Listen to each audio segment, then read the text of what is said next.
नमस्कार. जय महाराष्ट्र. देऊळगाव बस स्थानकापासून वंचित. बस स्थानक नसल्यामुळे मुख्य महामार्ग असल्याने प्रवाशांना जीवास धोका.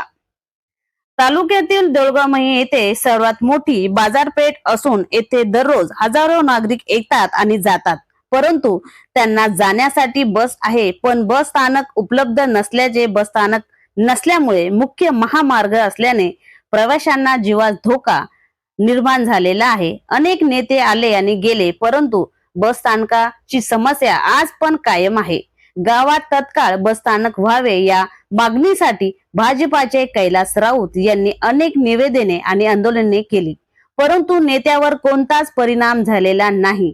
प्रवाशांना बस स्थानक नसल्यामुळे बसमध्ये प्रवास करण्यासाठी मुख्य मार्गावर उभे राहून लगत असलेला मोठा अपघात होण्याची शक्यता असते.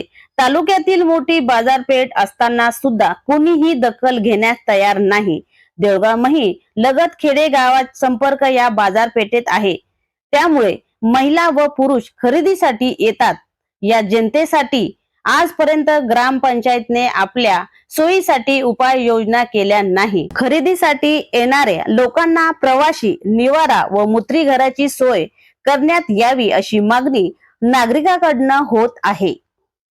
देऊळगावचे कैलास राऊत यांनी AP न्यूज महाराष्ट्राला दिलेली ही त्यांची प्रतिक्रिया. देऊळगाव शहराला 50 खेडे जोडलेले आहेत. या 50 खेड्यातील लोक जालना, बुलढाणा, इतर शहरासाठी अनेक कामासाठी, त्यामध्ये वयोवृद्ध व्यक्ती असेल, शाळेतील विद्यार्थिनी असेल, देऊळगाव प्रवास करताना उन्हाळा, हिवाळा, पावसाळा या तिन्ही ऋतूमध्ये लोकांना खूप त्रास सहन करावा लागतो. यासाठी अनेक वर्षापासून मी आंदोलनही केली, उपोषणही केली, परंतु आजपर्यंत कोणत्याच लोकप्रतिनिधींनी तसेच प्रशासनाने यावर उपाययोजना केल्या नाही.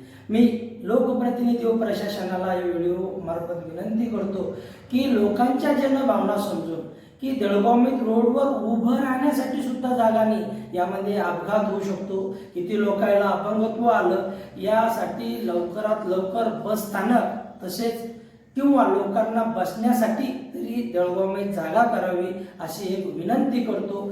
असे न केल्यास सर्व जनतेतील लोकांना घेऊन एक आंदोलन केले जाईल किंवा उपोषण केले जाईल. धन्यवाद.